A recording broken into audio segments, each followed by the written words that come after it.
SBC Media. Welcome to the Igaming Daily Podcast, analysing the news from the betting and gaming industry all over the globe, supported by Optimove, the #1 CRM marketing solution for the iGaming market. Catena Media has stressed patience following a difficult fourth quarter, with the firm undergoing a strategic reboot. The Stockholm-listed iGaming Media Group published its full year 2023 results, reporting a dire close to the year trading, registering Q4 revenues of €14.5 million, a decrease of 41% to 2022's comparatives of €24.5 million. And this will be the topic of today's episode of iGaming Daily, sponsored by Optimove, where I, your host James Ross, am joined by Conor Porter and Danny Lee, the senior and business journalist at Casino Beats. How are you both doing today? Danny, you were at ICE last week, and we've heard from you already in the last week. Conor, you okay? Not heard from you in a while. Whoa, wasn't expecting that. It was like a boomerang. I thought, okay, Danny's going to keep you on your conversation. Toes. You know? Keep you on your toes. Keep me on my toes. Yeah, I'm doing good, mate. I'm doing good. Yeah, good stuff. How was it not being at ICE last week?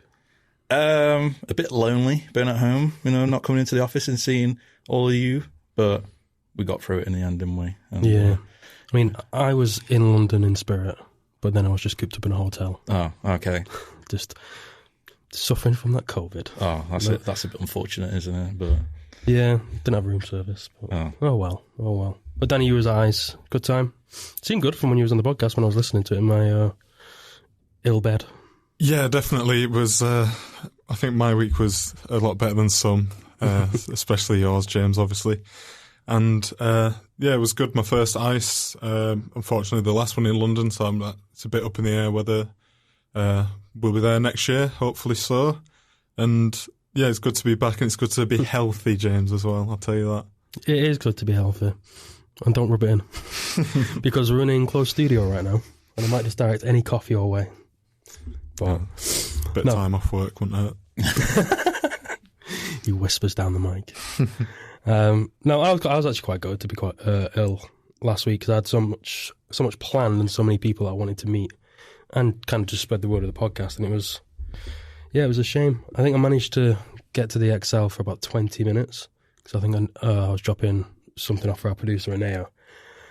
It looked as big as it is, as it always is, but it just felt there was a bit of a grandeur to it, with it being the last one in London. So I experienced 20 minutes of it, but I had to go back to the hotel then. And it was a shame, because I wanted to meet Optimove as well, who are our sponsor, and I'm just going to do a nice little segue, because they're our supporters of the podcast. Optimove, the #1 CRM marketing solution for the iGaming market. As a special offer, Optimove are offering new clients a free first month when they buy Optimove. For more information and to claim the free month, go to optimove.com/SBC. Links will also be left in the podcast description below. I am so sorry, Penny, that I didn't see you in ICE last week, but I promise you I'll make up for it, and we will rearrange a meeting soon. But no, let's kind of focus on the topic at hand, and that is Catena. They've dropped their financial result this morning for the full year of 2023 and Q4. Conor, I'm going to jump on you for a bit, because you constructed the article for Casino Beats. Can you just provide us a few headline figures of what came from the financial report? Well, headline figures for Catena is that the revenue is down in the quarter, in the fourth quarter, and on the year as well. But this was largely expected, because they had been going on over a strategic review since May 2022, and that concluded in November. So it was largely expected that the revenue would drop, and it is expected to continue to drop, to continue to stay on a decrease, shall we say, in comparison to previous years, because of a transition in terms of how they conduct business, moving from cost per acquisition deals to revenue share deals, mostly in the North America, where they've been heavily focused over the past year or so. So in terms of figures, operations from revenue operations, 14.5 million euros, down 41% comparison to the previous year's 24.5, and then for full year 76.7 million euros, 22% decline in comparison to the previous year. Headwinds in North America, as you expect, because of the lack of market openings over there, only a few of them. And that's expected to kind of roll on into the new year as well, which we may touch on a little bit more later on, but that kind of goes into the whole politics of the US, which I'm not particularly over knowledgeable about, shall we say. Yeah. But similar to like here in the UK, you know, they're going through a transition in terms of political structure with their elections coming up too. So more in case of companies like Catena looking to focus on 2025 forward in terms of making that making those profitable movements and moving towards that sustainable revenue model. So they're fully expecting growth to occur in the second half of this coming year. So we'll get a stronger indication as to how well Catena Media's moves have done in the second part of this year.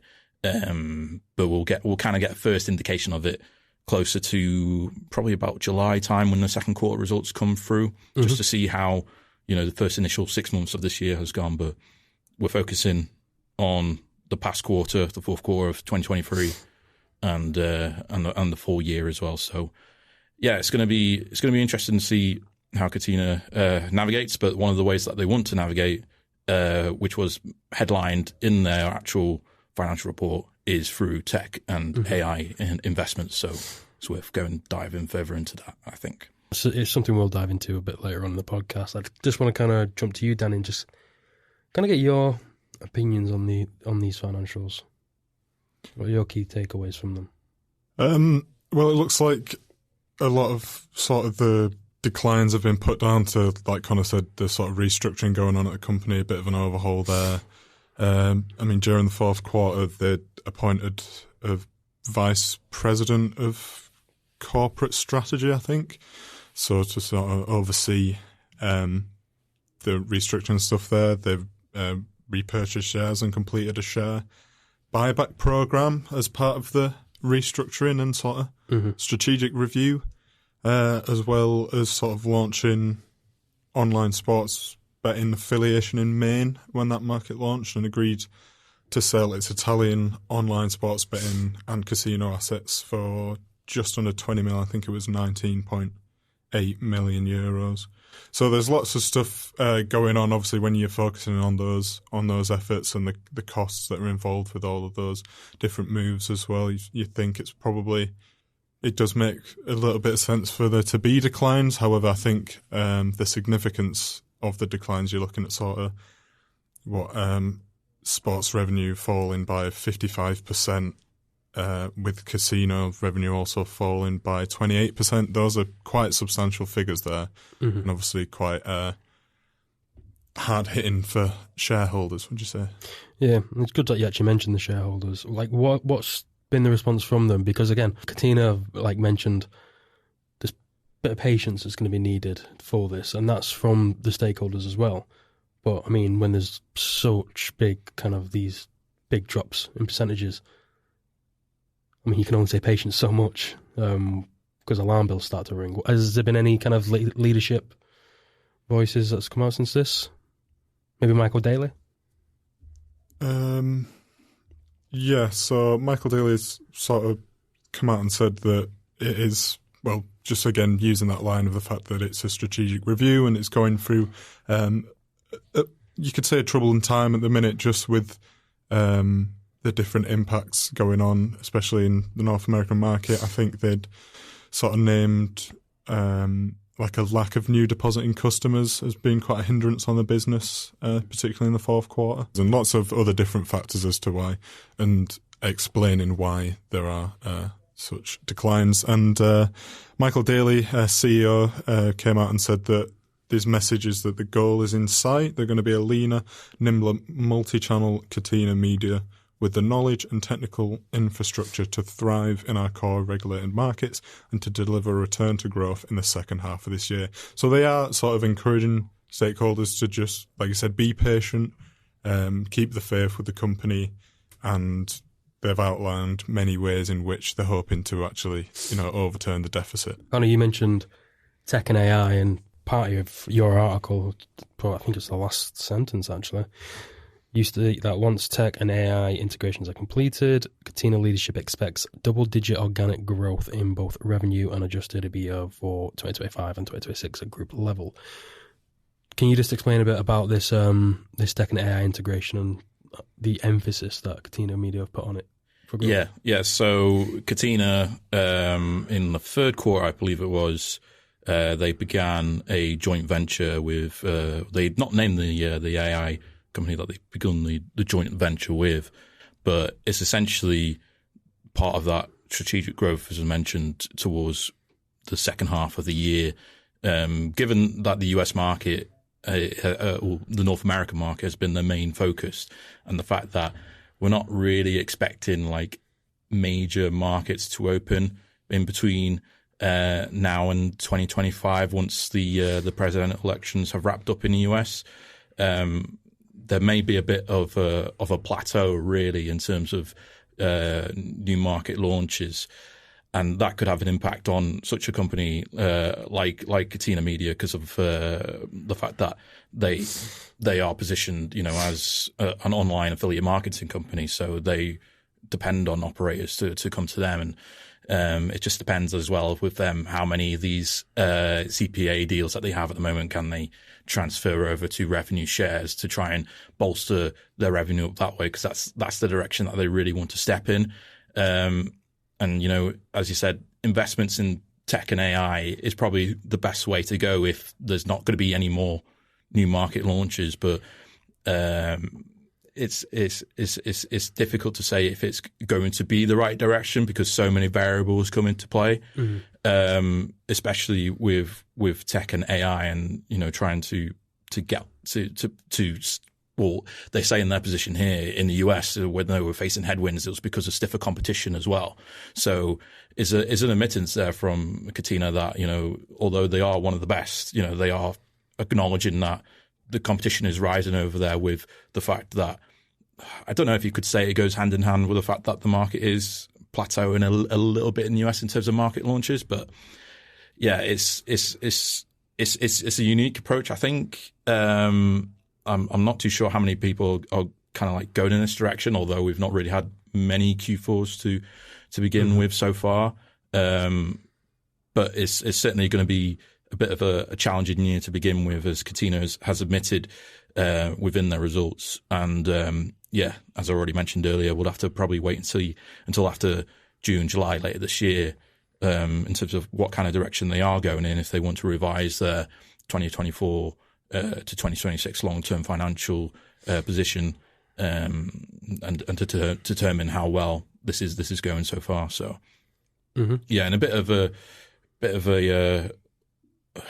I don't want to say uneasy, because this is obviously a clear direction that they want to go in, but we're kind of just like wait and see an approach to see how well it can go. And Danny, I'm going to come to you on this one. Kind of, we've mentioned about the AI and tech, and a little bit about the North America performance. But can you just highlight some of the specific verticals from Catena and how they performed that we haven't already mentioned? Yeah, sure. So sports revenue has fallen by 55%, like I mentioned earlier, year over year, to 5.4 million euros. Which has dropped from 12 million last year. And I think in the sports betting affiliation work that they do, they had 17,538 new depositing customers, which is almost a drop of 50% on last year's 33,882. For the full year as well, sports revenue dropped by 25% to 35.5 million euros. With 107,364 new depositing customers. Again, similar drops to last year's figures. Casino revenue as well has been dropping down 28% year over year during the fourth quarter alone, which was a drop to 9.02 million from 12.5 million euros last year in the fourth quarter.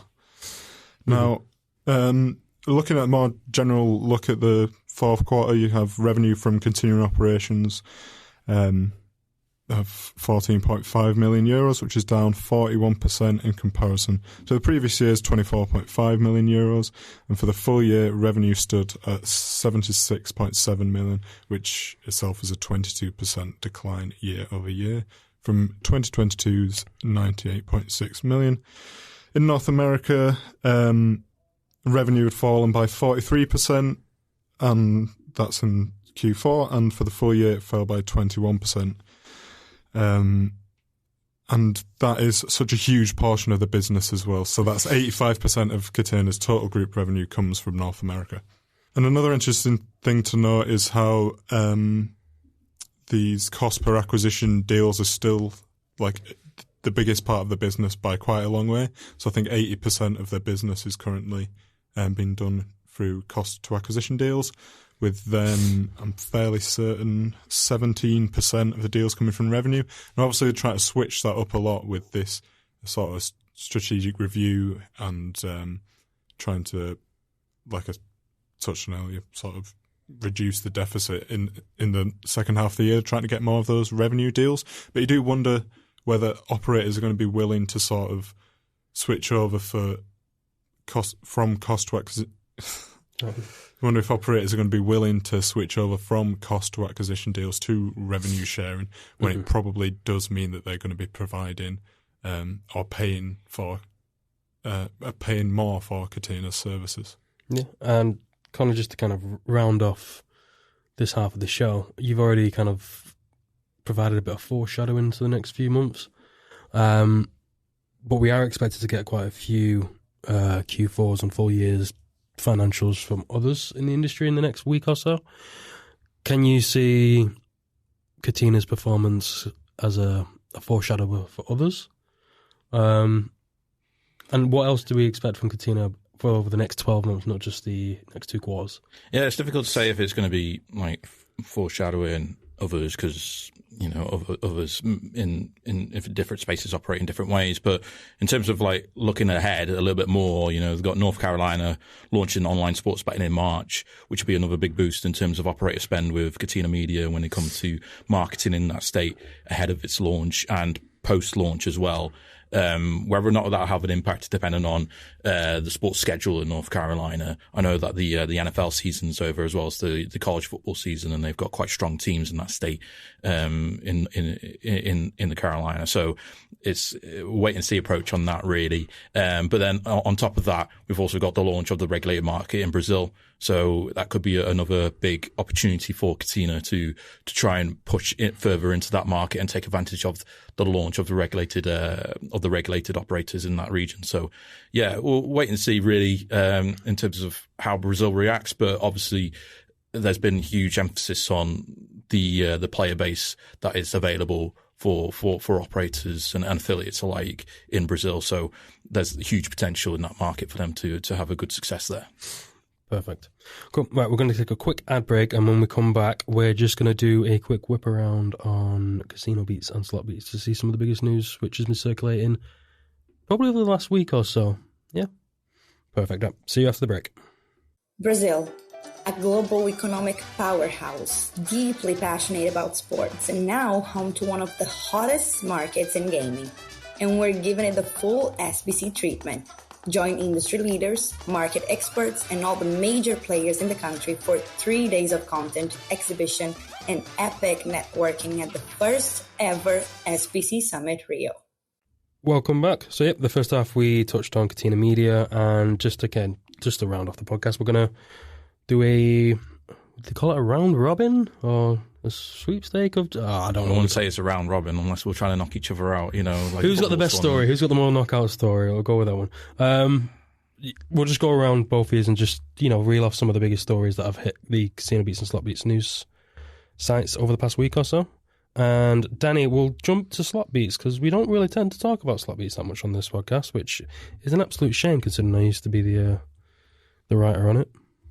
Yeah, we used to have a few more sort of slots-focused podcasts as well, where we would talk about stuff like slot streaming, which is something we can touch on today with some news that dropped last week that Evolution has announced that its wholly owned subsidiary, Evolution Malta Holding Limited, has agreed to acquire LiveSpin's which was for €5 million, I think, which is pretty huge. It shows that there's a big stake being placed in the slot streaming world. Evolution have obviously realised that, it's such a big part of the industry now, and they need to take advantage of it. And that sort of makes you think that now that such a big company like Evolution is dipping its toes into streaming, that other companies are just going to follow suit. So that was some interesting news. That was €5 million. €5 million, yeah, that's good. That feels like pennies. When you look at other acquisitions. Yeah, other acquisitions in the industry. And certainly Livespins as well. But I mean, that's probably more credit to Evolution trying to get there as early as possible to implement themselves in that field. Yeah, well, they've cited Livespins as being part of the sort of their new strategy, the product leap strategy, I believe they called it. So they're obviously trying to sort of dabble in other aspects of the industry. And we see every day now, every event at least, that how big streaming is becoming and how much streamers are being used sort of more as affiliates in a way for advertising slots or different products, new games, what have you. Yeah, I mean, I've just said it's kind of pennies in comparison, but actually if you think about it, Livespins, they're still a startup. They're still in that startup phase. So it's a huge credit to the trust that Evolution have in Livespins to invest that much into still a startup company. Yeah, we've seen Livespins have been a proactive company in the past year or so, a couple of years, picking up slots from some of the biggest suppliers that we have in the industry, and then also making quite big deals with operators that are well known as well to sort of get their product into the limelight a bit as well. So it's definitely an interesting acquisition, and one that you think could be quite fruitful for Evolution in the future. Yeah, and just before we jump back to Casino Beats with Conor and his news, I have not asked this on the podcast. I don't think I've asked it since we started it, and this used to be my weekly routine, so I might start introducing this. Who's Slot of the Week? Who was Slot of the Week last week?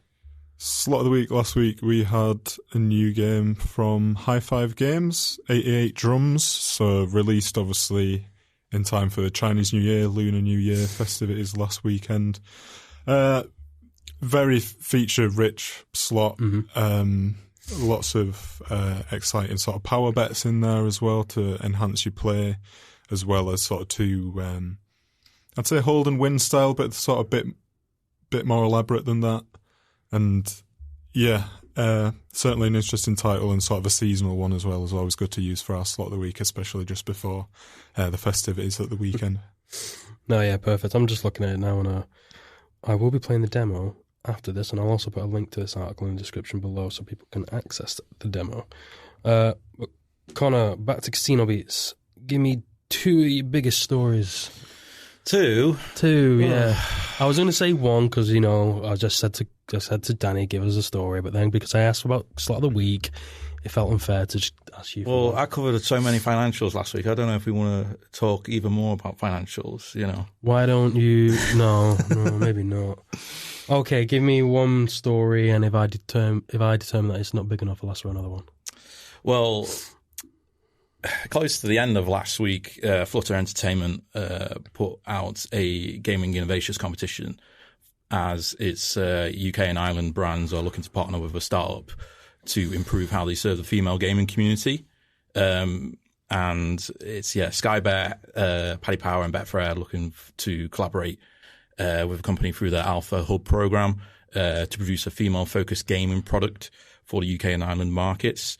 So they're looking to cater more to the female market, and what they've quoted is tailored to their unique playing style for effective engagement. And one of the pathways towards that they've mentioned is a focus on social and community gaming. So it kind of ties into what Danny was saying with the evolution and Livespins. That social kind of product is being pushed more forward by operators and suppliers alike because they see potential in that market to engage more with players. And specifically in this one, the female market.